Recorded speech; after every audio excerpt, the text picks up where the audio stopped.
It was supposed to be just another quiet evening at home, but the moment she sat beside me, and her hands settled gently against my chest, I realized everything between us was about to change.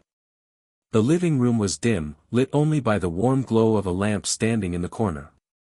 Shadows stretched across the walls, softening the edges of everything, and for a moment I almost felt as though I'd stepped into someone else's world. She was already there when I walked in, my landlady, seated gracefully on the sofa, a glass of red wine in her hand, her posture relaxed in that effortless way that comes only with experience. She looked up at me with a small smile. "Long day?" she asked, her voice calm, carrying a tone that made the room feel safer somehow. I nodded, setting my bag down by the door. "Yeah. Just needed to sit for a while."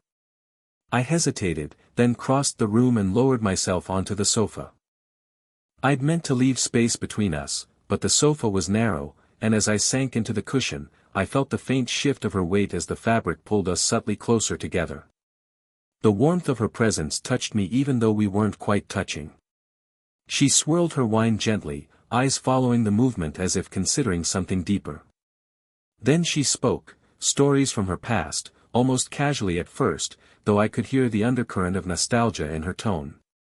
She told me about a city she once lived in, about music she used to listen to late at night, and about a man she had loved once, though she didn't linger long on him. Her words weren't rehearsed, they carried the kind of honesty that slips out when you don't plan on saying too much. I listened, maybe more intently than I should have. Her voice was low and steady, almost like a melody in itself, and I found myself picturing her younger, walking through crowded streets, laughing freely in moments she now recalled with a quiet smile. At one point, she gestured with her hand, the bracelet around her wrist catching the lamplight and sending a fleeting shimmer across her skin. The motion brought her closer, her knee brushing faintly near mine before retreating again. It wasn't deliberate, I knew, but it left me aware of just how little space lay between us now. The air seemed thicker, slower.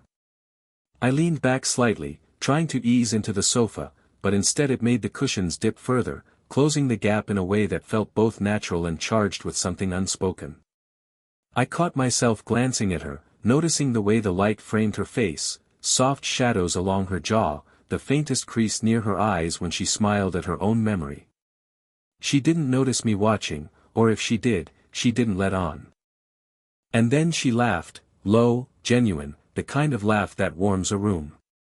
For just an instant her hand brushed my arm as if steadying herself against the humor. It was such a small touch, fleeting, but it lingered longer in my chest than it should have. The sofa was still, the house quiet.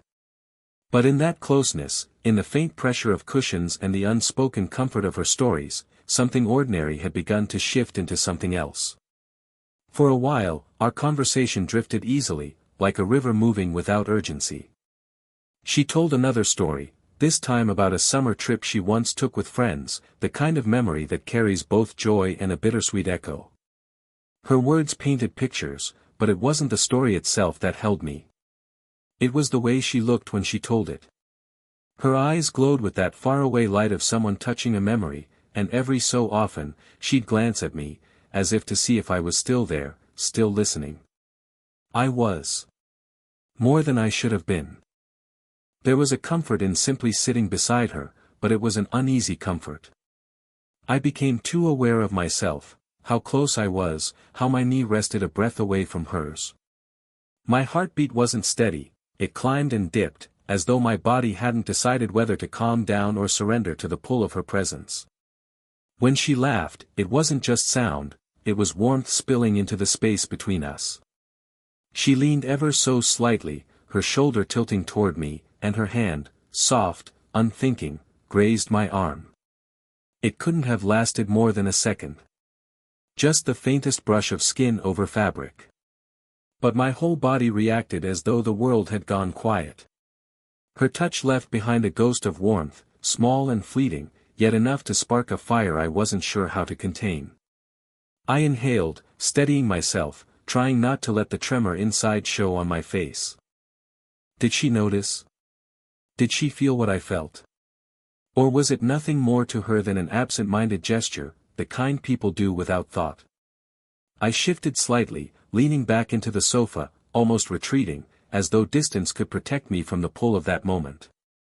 My body tried to create space, but my heart betrayed me, aching for closeness I wasn't ready to admit. She didn't call attention to it. She kept talking, though her voice had softened, as if she too felt the air had changed. Her eyes flicked to mine, lingering just a fraction longer than before, her words slowing as though waiting for me to fill the silence that threatened to rise. But I didn't. I couldn't. Every instinct fought itself. One part of me wanted to lean closer, to let the space vanish entirely and see what might happen if I stopped hiding from what was building between us. The other part, quieter, heavier, warned me of boundaries, of the difference in years, of the unspoken rules that tethered us. She was my landlady. She was older, wiser, someone who carried herself with a grace I respected. Could I risk shattering that with something as fragile as attraction? My chest tightened. I stole a glance at her hand, resting now on her lap, calm and still, as though it hadn't just shifted my entire sense of balance moments earlier. I wanted to reach for it. I wanted to feel that warmth again. But I didn't move. Not yet. The hesitation was a storm contained behind silence. And though nothing more happened in that moment, I knew everything had already begun to change. The conversation faded into a softer rhythm, the kind of rhythm that no longer needed constant words to keep it alive. She spoke with a gentleness that made me listen more to the way her voice lingered in the air than to the details of the story itself. And all the while, I leaned back against the sofa, trying to appear relaxed, though inside I felt anything but. It happened quietly, almost as if the moment chose itself. I shifted slightly, exhaling a breath I hadn't realized I was holding. And then, without ceremony, without hesitation, her hand moved. Not hurried, not dramatic. Just a simple, natural motion. She rested her palm gently against my chest. At first, I thought it might have been accidental, the way one brushes against someone when space is tight. But she didn't move it away. She left it there, light yet steady, her fingers spreading just enough to anchor the touch. The world seemed to pause. Her voice carried on, soft and unbroken, as though she hadn't done anything unusual. She kept speaking about something small, something ordinary, the way she liked to sit by the window in the mornings with her coffee, the way the light fell across the garden. But every word she said seemed to come from somewhere else now, because all I could feel was the presence of her hand. The warmth of her skin seeped through the fabric of my shirt, a steady heat over the thrum of my heartbeat. And my heart, traitor that it was, responded to her touch. I felt it quicken, pressing harder against her palm, as if reaching for her. I didn't move. I didn't dare. My breath grew slower, deeper, each inhale brushing against her hand, each exhale carrying the risk of revealing too much. Her thumb shifted ever so slightly, not in a deliberate caress, but in the way someone adjusts themselves without thinking. Still, it was enough to send a quiet shiver through me. I wondered if she could feel it, the trembling restraint in my body, the way my pulse betrayed me beneath her hand. She still didn't look at me. Her gaze was on the room, on some distant point as she spoke. And yet, beneath the surface of her composure, I sensed it, she knew exactly what she was doing. The calmness in her tone wasn't ignorance, it was intention. I tried to listen, to keep the conversation alive, but my words felt clumsy, thin compared to the richness of her presence against me. My chest rose beneath her palm, slow and deliberate now, as if each breath was a quiet surrender. The silence stretched between her sentences, longer each time, and in those spaces I felt more than I could ever say aloud. Her hand didn't leave me. It stayed, resting there with quiet certainty. Not possessive, not fleeting, simply present. A touch that spoke of comfort, of trust, and of something unspoken stirring between us. And in that stillness, in that single gesture, the balance between us shifted forever. For a while, neither of us moved. Her hand remained against my chest, steady and warm, as if it belonged there. I could feel my heartbeat slowing, then quickening again, struggling to decide whether it wanted to calm in her presence or race with the tension of it. And then, slowly, she turned her head toward me. Her eyes met mine, and for the first time that evening, I saw something unguarded flicker there. She wasn't just telling stories anymore, she was letting me see beneath them. The faint curve of her smile faded, replaced by a quietness that seemed heavier than words. "You know," she began softly, her thumb making the slightest motion against my chest, almost as though she was drawing strength from the feel of my heartbeat, "sometimes the evenings feel too long." Her voice was calm, but there was an edge to it, an honesty she hadn't meant to let slip. She paused, looking down for just a moment, as though ashamed of her own admission.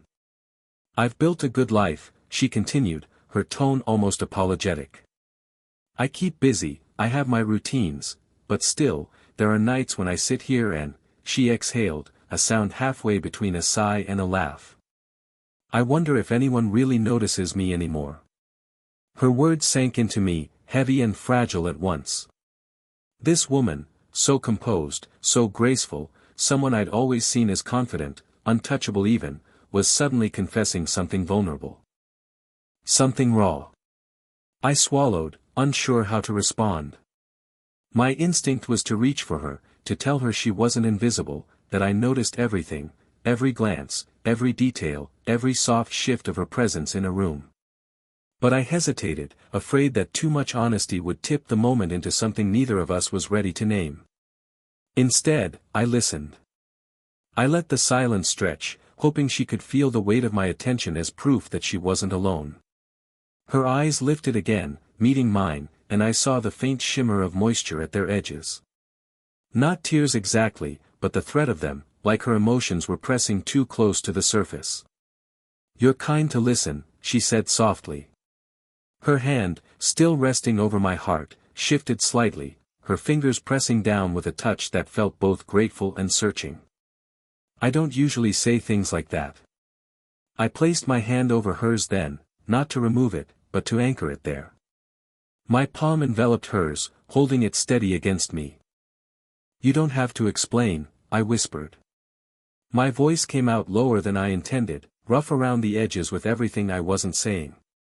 For a moment, we just stayed like that, her vulnerability laid bare, my silence speaking the words I couldn't.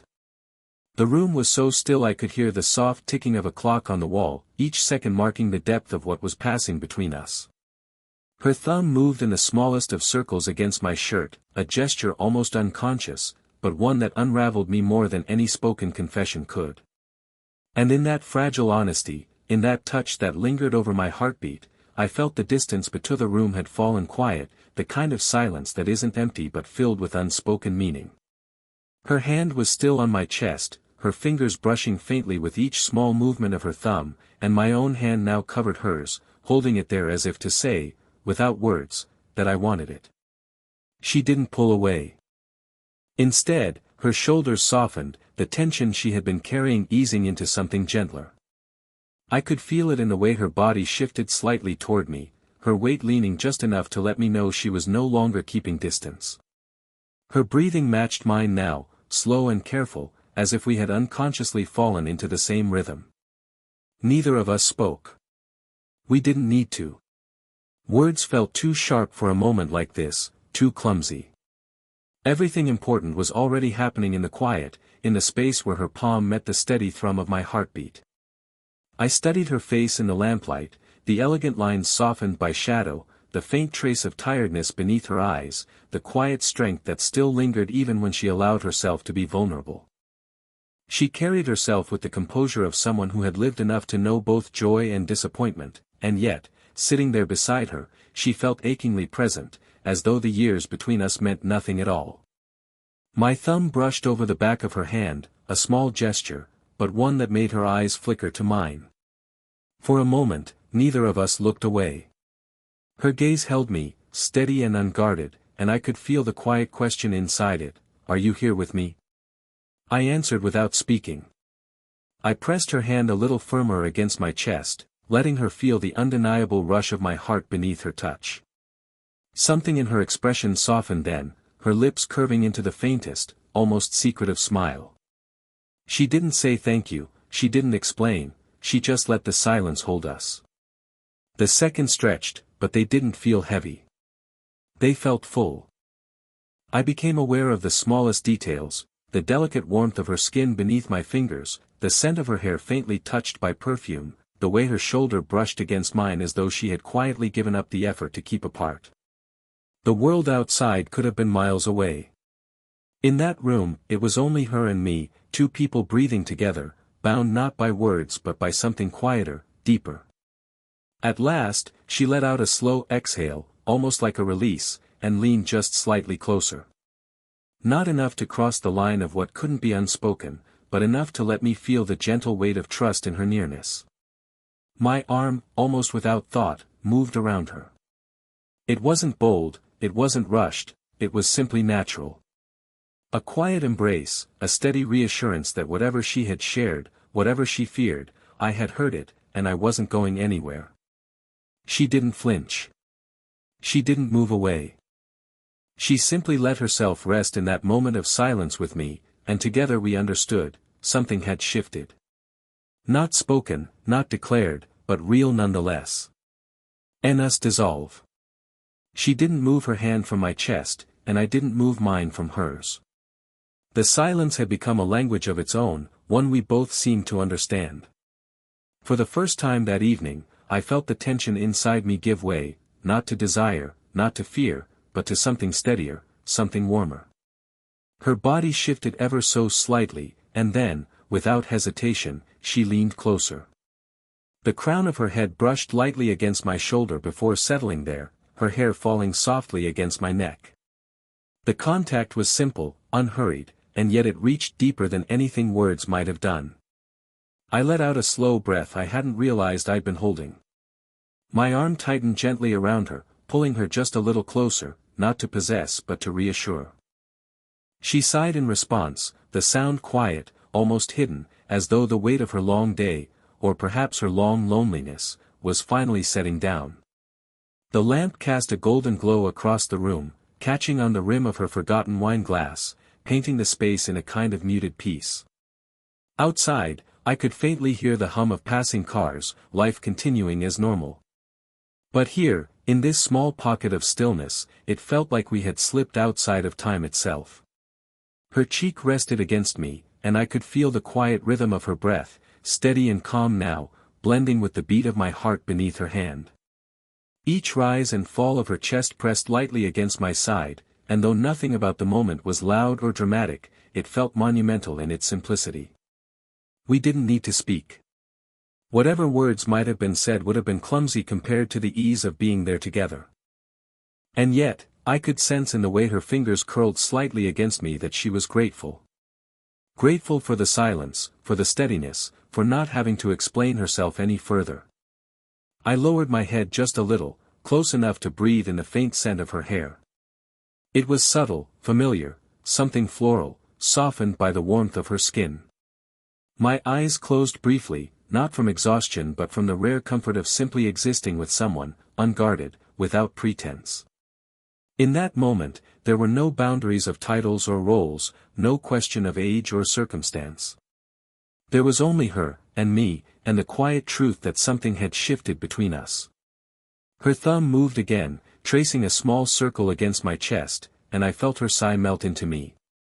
She wasn't asking for more. She wasn't rushing the moment. She was simply allowing herself to rest, and trusting that I would hold her there. And I did. I held her, not tightly, not possessively, but with the kind of quiet promise that speaks louder than declarations. A promise that she was seen, that she was noticed, and that, for as long as this moment lasted, she wasn't alone. The night stretched on in silence, but it wasn't an empty silence anymore. It was warm, full, alive. And as her breathing slowed against me, steady and sure, I knew that whatever tomorrow brought, nothing could take away what had begun between us in the quiet of that evening. If this story touched you, let me know in the comments, I'd love to hear your thoughts. And if you'd like more slow burn romances like this one, don't forget to subscribe and join me for the next story. Until then, thank you for listening, and take care.